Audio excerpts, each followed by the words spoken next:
Hello students, मैं मुकेश पांडे। आज मैं आपको कंपाउंड सेंटेंस पढ़ाने जा रहा हूँ। तो कंपाउंड सेंटेंस में आज मैं आपको एग्जाम्पल बताने जा रहा हूँ कि 2 कंजक्शंस के आज बताऊँगा और 3 के नेक्स्ट वीडियो में। तो आइए शुरू करते हैं। पहला सेंटेंस है he came here, he finished his work. अगर इसे कंपाउंड सेंटेंस में आप बदलेंगे तो होगा क्या कि ये 2 वाक्य एक दूसरे को जोड़ने का कार्य कर रहे हैं ना। तो वह यहाँ आया और अपने कार्य को समाप्त किया। तो एंड अर्थ आने पर हम एंड लगा लेंगे। ही लिखना चाहो तो आप लिखो, हटाना चाहो तो हटा दो, क्योंकि देखिए इसका जब सब्जेक्ट वही है तो हम ना लिखें और वर्ब से वर्ब लगा करके आगे जोड़ दें। तो यहाँ पर एंड लगाया और इस फिनिश्ड को लिख करके जोड़ दिया। तो ये इसका जो है कंपाउंड सेंटेंस हुआ। ठीक। अब जैसे दूसरा है कि आई वेंट टू लखनऊ इन मार्च। मैं मार्च में लखनऊ गया था। ठीक है। आई केम बैक इन मई, मतलब मई। I went to Lucknow in March, I came back in May. ठीक है। तो मई में मैं वापस आया। तो यहाँ पर क्या बता रहे हैं कि मार्च में गया था और मई में वापस आया। तो यहाँ पर भी एंड अर्थ आ रहा है। तो हमने इस दोनों सेंटेंस को लिखा। देखिए आई वेंट, यहाँ से आप देखिए आई वेंट टू लखनऊ इन मार्च। ठीक है। एंड लगाया। अब यहाँ पर दोनों तरफ सब्जेक्ट जो है कॉमन है, इसलिए सब्जेक्ट नहीं लिखा। केम बैक लिख करके इन में लिख दिया। ठीक है। तो ये आपका कुमुलेटिव कंजक्शन से एंड से मैं जोड़ रहा हूँ।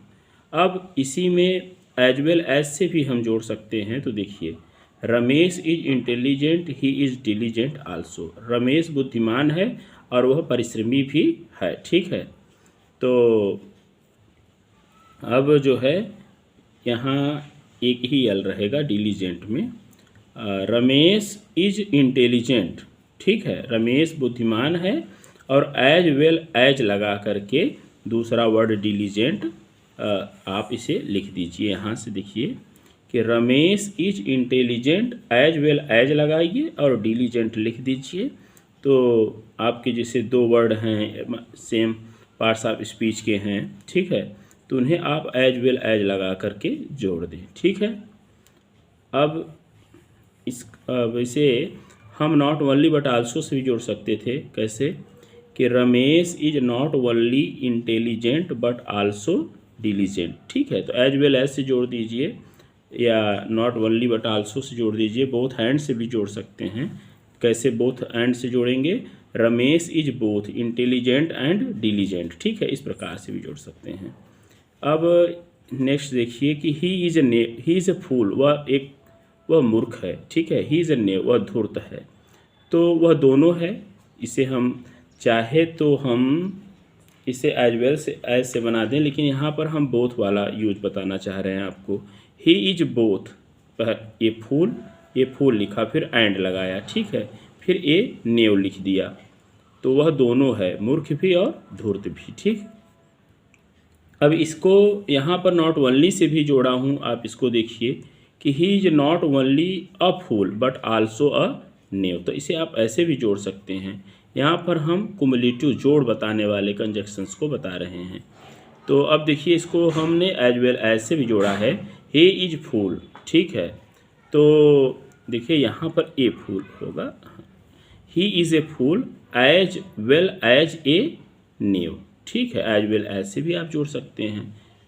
अब यहाँ पर देखें जो है सेंटेंस आपका कि the sun rose the fog disperse. सूरज निकला और कोहरा छट गया। तो द सन रोज एंड लगाइए तो पूरा इसका जो है दूसरा सब्जेक्ट भी लिखें, या सेम सब्जेक्ट हो तो इस सब्जेक्ट को हम हटा भी सकते हैं। लेकिन यहाँ सन है, यहाँ फॉग है, इसलिए हमें फॉग भी लिखना पड़ेगा। बात समझ में आ रही है?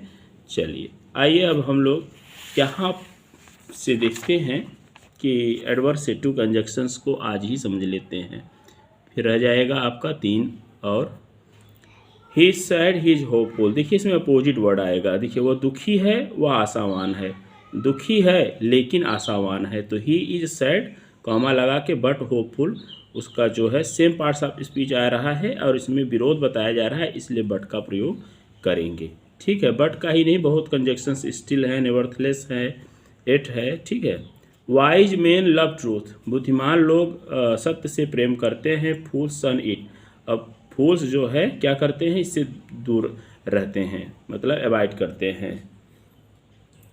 वाइज मैन लव, तो बुद्धिमान व्यक्ति प्रेम करते हैं किससे, ट्रूथ से, सत्य से। वाइल मीन्स जबकि, ठीक है, जबकि फूल्स फूल्स शन इट, मूर्ख लोग जो है इससे बचते हैं। द बुक इज चीप, किताब सस्ती है। इट इज़ गुड, किताब सस्ती है लेकिन अच्छी है।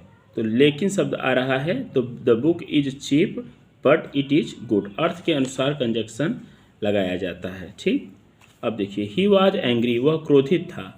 ही सेड नथिंग, वह क्रोधित था, वह कुछ नहीं कहा। तो यहाँ पर स्टिल या बट ना या नेवरथलेस, तो he was angry still he said nothing, फिर भी उसने कुछ नहीं कहा। या फिर he was angry nevertheless he said nothing. ठीक, अब नेक्स्ट देखिए, ही फेल्ड, वह फेल्ड हो गया। ही डिड नॉट वीप, लेकिन रोया नहीं। ठीक है, तो यहाँ पर अर्थ लेकिन या एट का आएगा। फिर भी he failed yet he did not weep, वह फेल हो गया पर फिर भी वह रोया नहीं। या फिर ऐसे बना दीजिए, he failed still he did not weep, तो भी वह रोया नहीं, बात वही है। अब यहाँ भी he failed nevertheless he did not weep, तो इसको इस प्रकार से आप बना सकते हैं। इसी के साथ मैं इस वीडियो को कवर कर रहा हूँ। Thanks for watching this video.